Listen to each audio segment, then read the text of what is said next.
Hey guys, you're listening to the Bitter and Basic podcast with Katie. And Alex, where we discuss being in an in-between generation.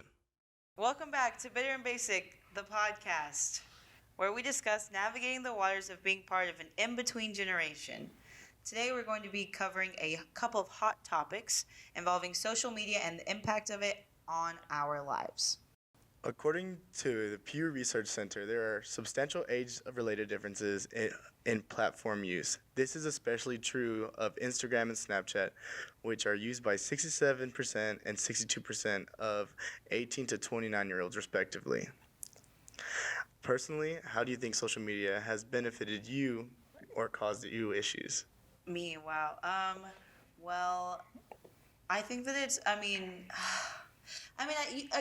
it's easy to say that it's like benefited you, right? Because like you're so much like more well connected and stuff. I mean, obviously it's caused so many issues. Like for instance, this is so dumb, but remember when Snapchat had like best friends? This was when I was in high school, like the beginning of high school, and I was friends with this girl, but I showed up on her boyfriend's best friends list, right? Like because it doesn't matter. I'm not even gonna explain myself. And anyways, we like stopped being friends about it, and I was like. And Snapchat doesn't even have that, which is so good that they got rid of it. But you know what I mean? Like me and that girl, we would not say hi to each other now. And that's so dumb to think about. And she's like gonna marry that guy. They're like engaged now. Like who knows what that is. But like, so I would say it probably has caused more problems than like you think about, but what about you? What do you think? I don't know. I just use it mostly just to vent. Not even vent. I just, for lack of better words, crap post. That's what type of person I am on the internet. I just literally say whatever's on my mind. No, that's good. The locals would refer to it, as shit posting. I don't know if we're allowed to cuss, but I mean, why not, right? Yeah. That's what it's called. Yeah, no, for sure. That is the official scientific term. We're just quoting here. It's not us. Yes. We did not cuss. I don't use that language. But yes. Shit posting. No, I'm just kidding. Yeah. Yeah, no.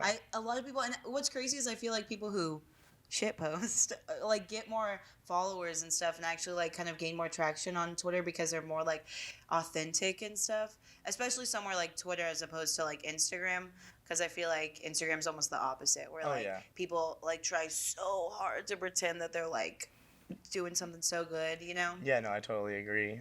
I mean, at some point, like, my Instagram has totally changed. Like, I would just post whatever, but now it's like family vacations, pictures of my dog, like just things that I would think other people would want to see. But on like Twitter, it's just whatever comes to mind. Yeah. I retweet whatever I want, which I mean, I guess in turn is bad because like now employers look at whatever you put on the internet, and I'm just kind of scared of that. Yeah, that's a good point. But honestly, like, if someone's not gonna hire me because of my Twitter, like. Do I want to work at that company? Like, no, not me, no. And I don't use the same name. Like, it's not like I'm Katie Wells. You know what I mean? I use a pseudo name at Katie Wales. If you want to follow me, anyone? No, I'm just kidding. I know. But you know, well, maybe you just change it to like Alex Sancho. That would be a cute little. Oops. Oh yeah, Oops. yeah. That's something might be. Some backlash. No, that was good. Everyone just saw me hit this. No, we'll cut it out. Cut here. Well, I guess I just ruined that conversation. No, that was good. Oh, I was gonna say something about the factoid. It was saying how like there's like age relative platforms. Mm-hmm. So like TikTok is like the greatest perfect example of this. Like people who do TikToks, like it's like literally another culture. You know what I mean? Like the jokes and like the dances that people are doing. Like I mean, I don't have a TikTok. I don't have the app even. Like I don't watch it except for when people make fun of it on YouTube. But I read this thing that TikTok is blowing up songs faster than like the charts or like a radio or anything. Mm-hmm. Because people are using it for memes and stuff, which is like a whole nother branch of content. That's kind of crazy. Yeah, no, I hate TikTok. Oh, do you really? Yeah, I'm not a fan. Not a fan at all. You can't even respect the game. I mean, some of them are funny, yes, but I mean, even at that, I don't know. I've come across more cringy TikToks than I have anything that was good. Like it's not Vine. Oh no, it's not not Vine at all. I feel like that's what makes it good though, is because it's so cringe. It's almost like, oh my gosh. People are out here doing that. Like really? You're just Yeah. you're like really? Yeah. It's honestly pretty I know, bad. I feel that. Today we're here with James Hodgins, advertising instructor and director of the think tank and outpost at Texas Tech's College of Media and Communication, to talk more about how social media has impacted the youngest generations so greatly. So welcome, James. What's up, Hello, James? and yeah, thanks for having me. This is a lot of fun. Yes, sir. No, of course. I'm glad you could make it. We appreciate your time, honestly. Absolutely. But to start off, what was your background with social media and how do you feel like it has personally shaped your life? Okay, that's a big question to get things going. Professionally, I started looking into social media way back in about 2007, 2008. At the time, I was working for the Price Group. It's a small advertising agency here in Lubbock. And I was a copywriter, but I was starting to see all this stuff kind of blowing up on Facebook and Twitter mainly at the time. And so seeing that some of the bigger companies were starting to get into it from a business standpoint. And I spent pretty much all of 2008 like researching social media from a business perspective. And then that actually turned into creating the digital media department at the Price Group, which to my knowledge was the first digital media department in Lubbock. And so I just kind of took off from there. We were doing social media, websites, online advertising, all that kind of stuff for all of our clients, doing a lot of consulting and teaching and showing people what it was and stuff like that throughout my professional career. And now I teach that kind of stuff in my classes. But from a personal standpoint, I think it's really kind of helped me because I'm originally from Canada, and still have a lot of family up there, like all spread out. Actually, my sisters and I kind of make a 2,000-mile triangle, so all about 2,000 miles apart. Wow. So it's kind of nice to have these tools, these platforms, where we can share videos and pictures and still feel like we're connected as a family, even though we live like so far apart. So that's probably the biggest impact it's had on me. No, for sure. That's so cool. That's really interesting, because I mean, my family lives way too close to comfort. So I mean but I could see where that would be like really nice or like super, like honestly like life changing, like where you could like not live in Canada and it doesn't feel like you don't live in Yeah. Canada for the most part, right? That's For super sure. cool. All right, so next question is for both millennials and Gen Zers, their entire culture revolves around social media in some way. The general public tends to associate anxiety, high levels of perfectionism, and FOMO with heavy social media use in younger generations. What are your thoughts on these issues, and what do you think they are true of today's generations? Yeah, I think it's a very serious topic when we start talking about anxiety and depression, especially as it links to social media. But I was kind of doing some research, kind of preparing for this interview. What I found was interesting was that there is a difference between millennials and Gen Z, and I'm on the older end of millennials, so I kind of connect a little bit more with that. But for millennials, they tend to use social media more for connecting with people. They follow their friends, their family. They're kind of keeping up with what everybody's doing, and that's actually created a higher sense of FOMO.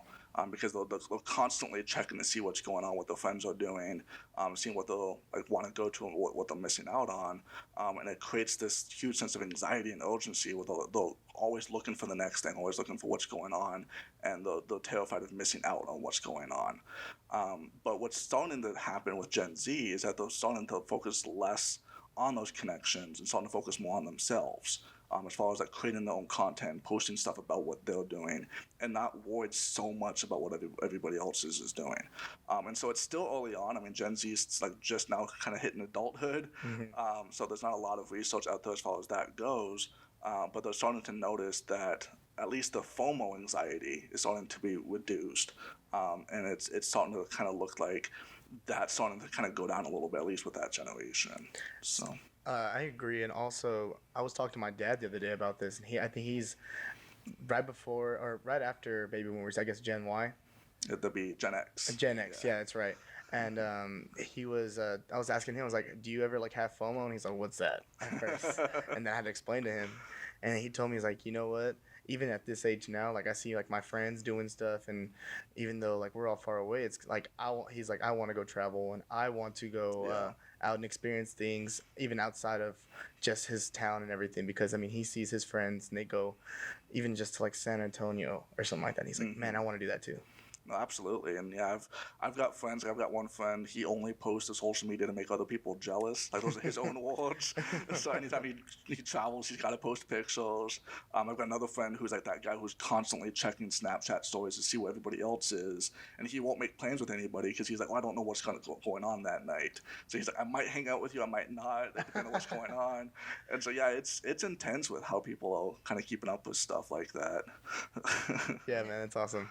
No, yeah, that's really interesting to me because I feel like it almost probably like plateaued. I feel like once everyone got like Instagram, for example, and everyone was able to see like, you know, the models chilling on the boats all day, or you know, these models, or you know what I mean, all these people just like Dan Bilzerian, where what does he do? You know what I mean? He just like hangs out with models and like I don't even know, plays poker, I guess. But I mean, like He does that. That's well, for yeah, sure. but like, but you just see these people like living these like lives, and you're like, oh, well, that's like unachievable. You know what I mean? I live in this small town, and then you know you like hear their stories, and like now they're so achievable to learn about these like average people who just have like a big following. You know, like someone who was like has a YouTube channel or whatever, and then just is able to do these things.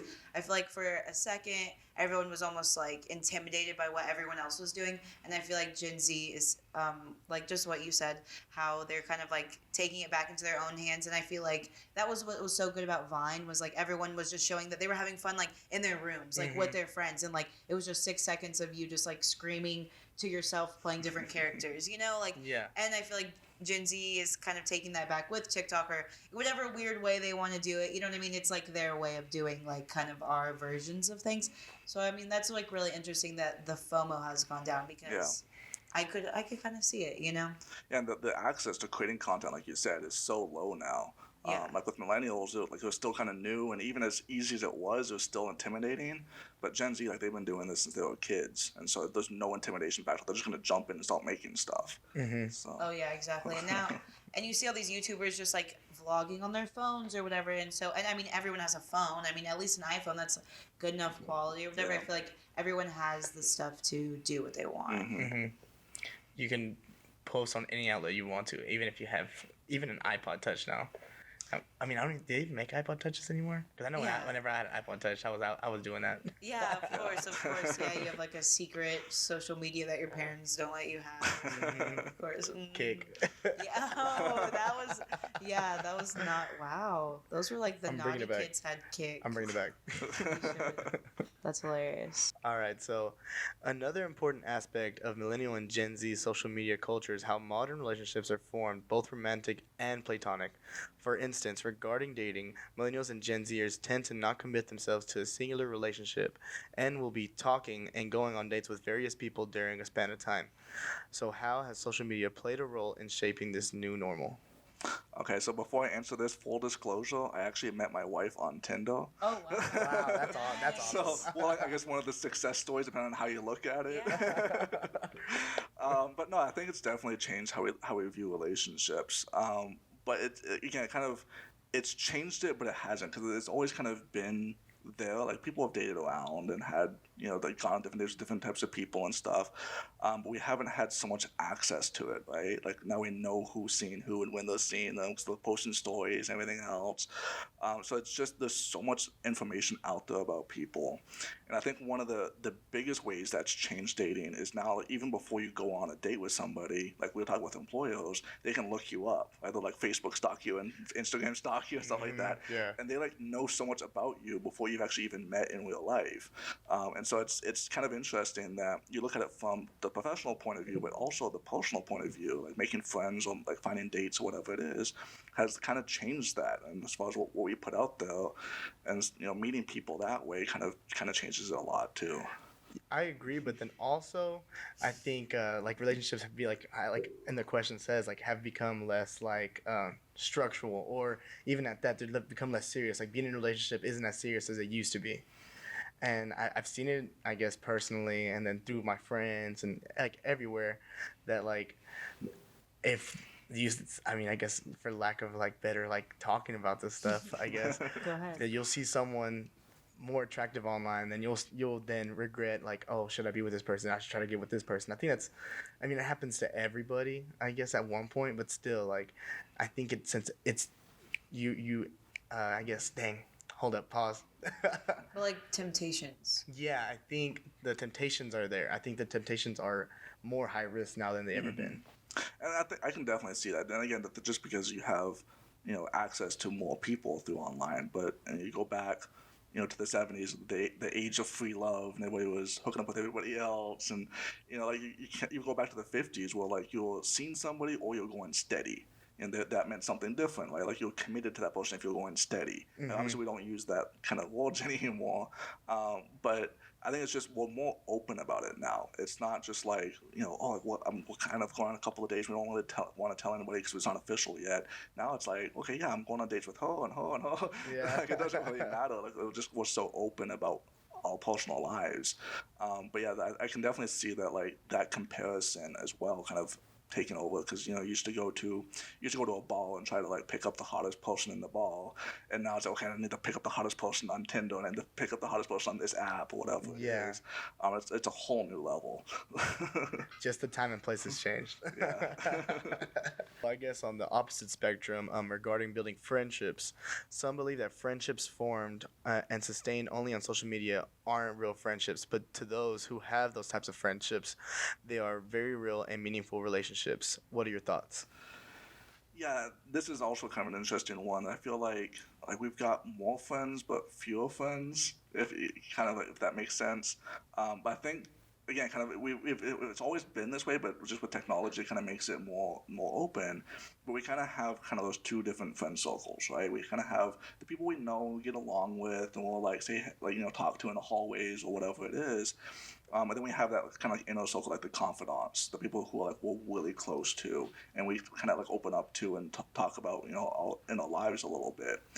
And I feel like that outer circle has grown tremendously with social media. We have a lot more people that we talk to and touch base with and everything else, but the inner circle has gotten smaller.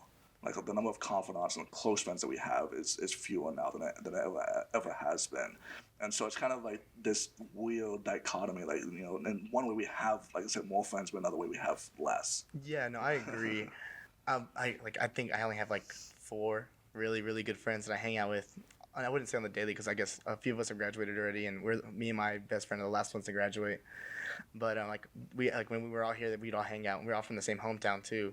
But then also, I remember the earliest online relationship I ever had was I was playing Xbox Live, and I met some kid who was just on there, and we just kicked it off. And I remember telling my mom, like, yeah, I met this cool kid online. And the first thing she says, like, don't trust who you meet online. And I'm like, well, it's a kid, Mom. I'm like, I'd say 13, 14 years old, and she's all, you can't always believe what they tell you. It's like, he sounds like me. But I mean, I remember that being like one of the biggest takeaways is like, man, you can really meet anybody on here. Remember he was from like North Carolina or something like that. I forgot his name. Cool guy though. I hope he's doing good.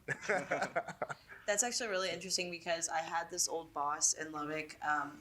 His name was Will, and we were friends. I would hang out with him all the time. We would just like go to his house, and one day we were chilling, and he was like, yeah, my friend is gonna come. He's like driving from Chicago to California, and he's like stopping by, and he's gonna like stay with me, whatever. And I was like, oh, okay, cool, right? So I go over and I meet this guy, and I was like, oh, how'd y'all meet? He goes, Xbox Live.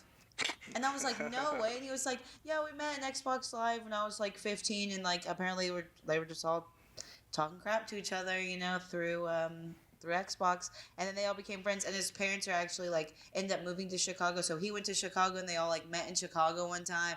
And then that guy was in Lubbock, like chilling on his couch, and I was like, "What's up, man?" Like it was just like so random. And I know this guy That's was cool. Probably like, "This is so weird," like.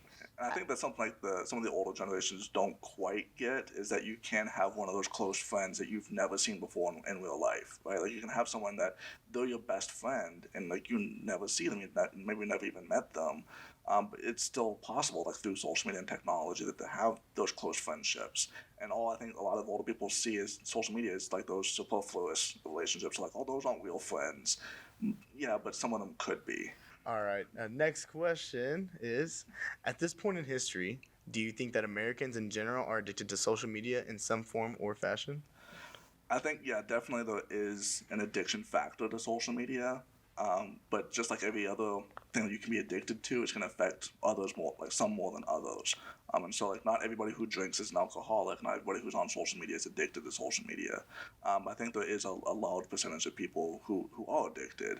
And you get that little rush of dopamine every time there's like a notification or an update or something like that on your profiles, and you want that. You go for that. You kind of live for that in some situations, and so it can get to that point where it is unhealthy and dangerous.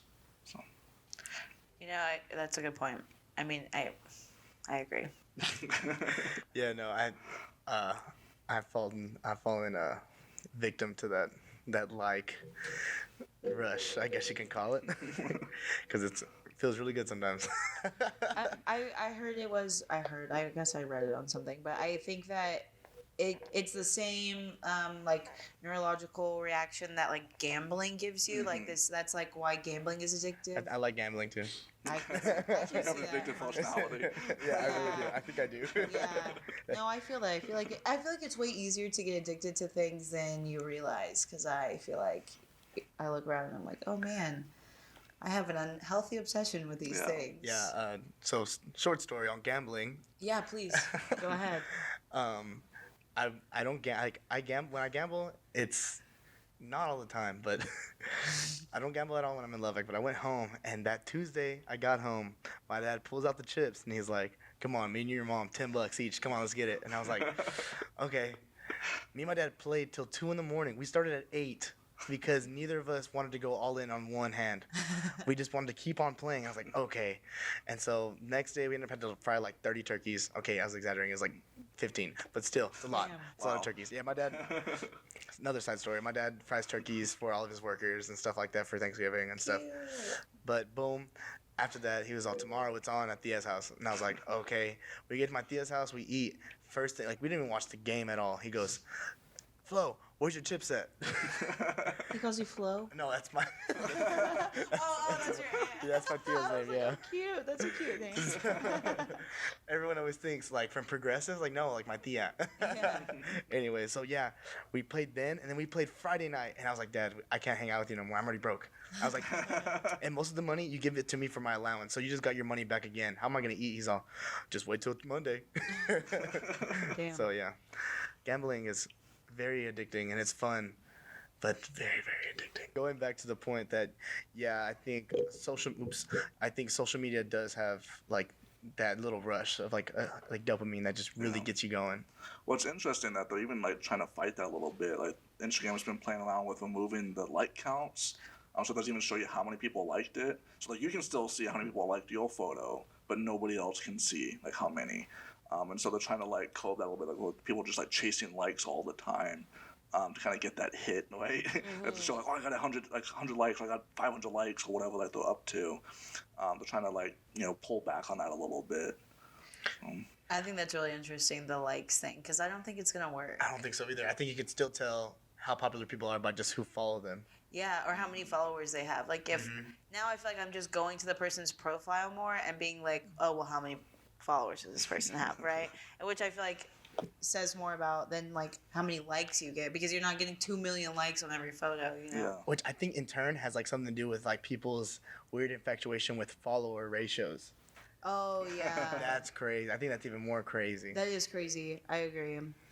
All right, but let's go on to the next question because we Okay, kind of yeah. spent a long time on that. No, yeah. So just like in general, how do you feel, or how are millennials and Gen Zers' lives becoming negatively impacted, do you feel like, through everything that we've talked about?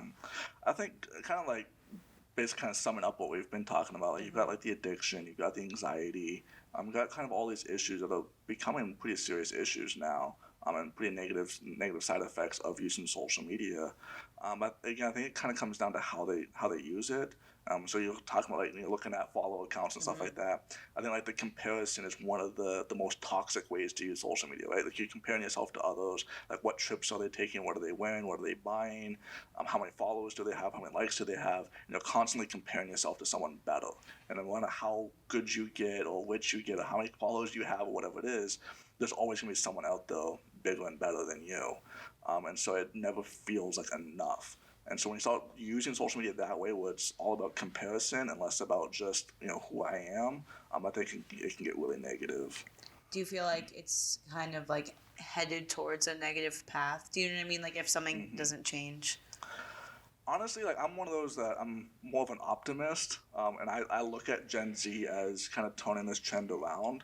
I think millennials are very anxious and depressed as a generation. And I think Gen Z is coming in a little bit more hopeful, a little bit more like they're like, screw all those numbers. I just want to do what I want to do and be who I am. And I think that could, kind of tone it around a little bit and make it a little bit more positive. Yeah, for sure. So on the flip side, how do you feel like they're making positive changes, or how do you think they're on the flip side? How are they being positively enriched through social media? I think it comes down to self-expression. I'm starting to see a lot more people, especially with Gen Z, but even the younger millennials and stuff, really use social media to kind of show who they are. And this includes like a lot of diversity and inclusiveness, looking at, race, ethnicity, sexual orientation, all those kinds of things, and celebrating differences.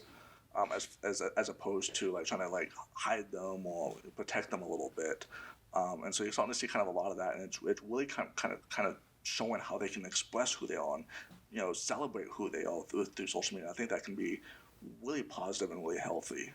So. For sure, I agree. I agree. I don't have no comment on that one. Yeah, no, that was like that was a so good well response. said. Yeah, that was great. All right. So in today's world, okay, round that back. In today's world, do you think there's a need to be disconnected? Like you need to like stop using like the internet every once in a while. Yeah, and like one of my personal mottos is like everything in moderation. Right? Like you can enjoy whatever you want to enjoy, but just within moderation. And I think social media kind of lands in that. That I think we all need time to just unplug, and whether that's you're just sitting at home with a good book, going out for a walk, playing with dogs, going out to see people, and having real life friendships, whatever that might look like for you. Do that. There's no like one right way to unplug, but I think it's important that we find time to disconnect and unplug a little bit and still live our real lives outside of the social media realm. But I also think the fears over that are overblown. They're showing that like even young people, they spend about 2 hours a day on social media, and it's really not like they're on there all the time. So I mean they're really disconnected quite a bit already. So I'm not worried about it, but I think it's important. I guess as a response as someone who's practically always connected, I actually kind of I agree. I mean, there's times where I do need to get off, and I mean, sometimes I feel like I get off some certain outlets to get on like a different outlet, but I feel like it's not the same kind of connection that you get with like, I guess regular just social media. Because I mean, also I also play video games online with my friends, or when I go out, I'll get on like on Twitter or whatever. But that's just like just to flick through like between conversations, I guess you can say, which I guess is some form of disconnecting, but I feel like I'm always on something. I can never get off of it. Yeah, and I think it's kind of sad. Like my wife and I talk about this. We'll go out for like just dinner or date night or whatever, and we look around and there's like it's not even generational. It's like old people all the way down to teenagers on a date, and they're sitting on their phones, and it's just like, okay, now is the time. Like, this is your chance to put it away and have a human conversation. Like it's not that it's bad, but this is not the time or place for that. So, and that's again more of an opinion thing. I don't know what they're doing. Maybe something important popped up. Yeah, my family, when we go out to dinner, we have our little saying. It's hang up and hang out. Yeah. You have to hang up and hang out, and then so we'll catch someone on their phone and we call them out, like hang up and hang out in front of the waitress, waiter, whoever it is, bartender, don't matter. Gotta hang up and hang out, and that's how we kind of like alleviate being on our phone and stuff like that. I like that. Yeah. Yeah, that's cute. I was just gonna say one thing that I thought that you said really well was just that like how it just looks different for every person. Like earlier we asked you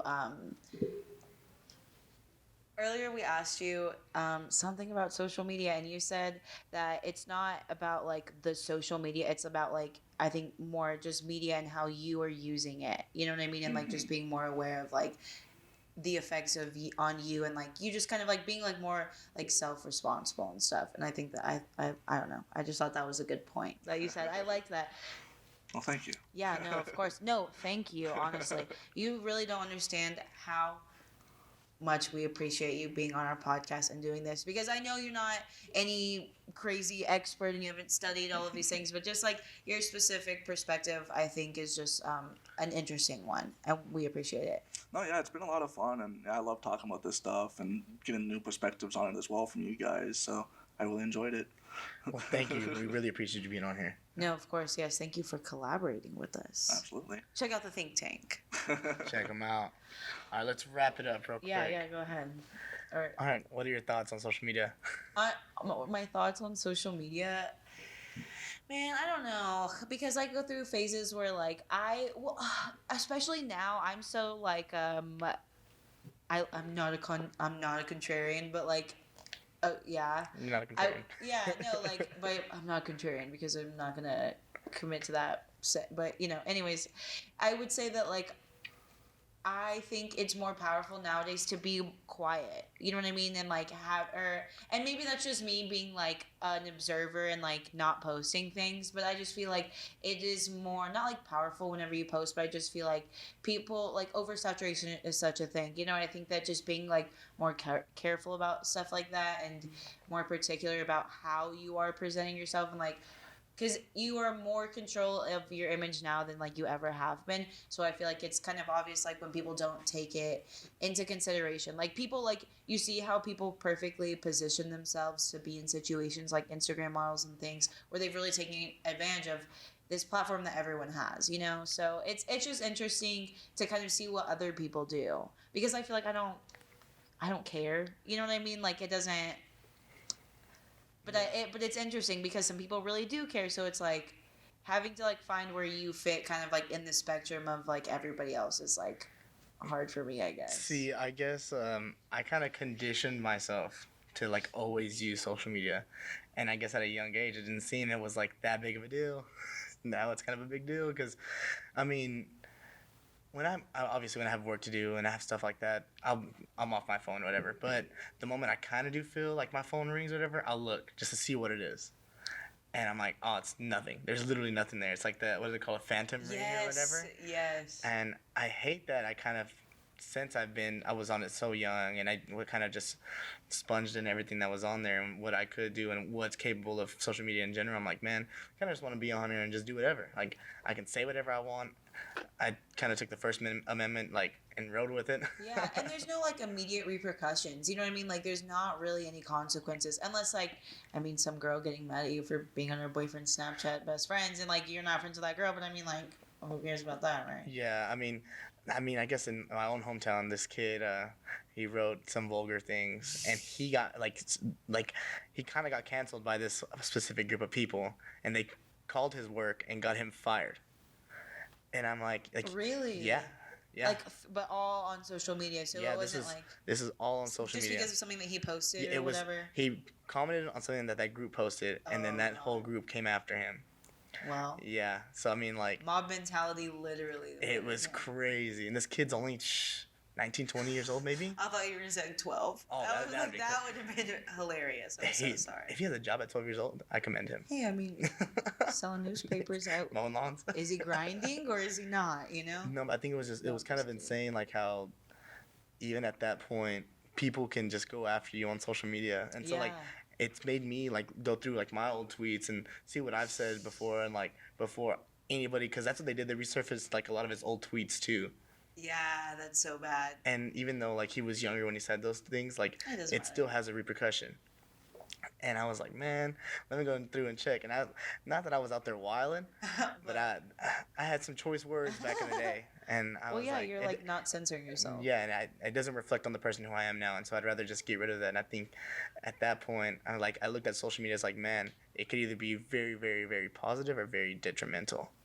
And it's crazy how quickly things can change, right? You know what I mean? Like we saw over the summer, James Charles go from like 16 million followers to like, 0 back to 16 million or whatever. It's just like really interesting. Like once you have fans, like, how the loyalty, it's crazy how all of these things like start to come into play where you think it's just a game. You shit posting on Twitter, but really it's nope, your life's getting ruined. Yeah. So it's a snowball effect, like the dominoes.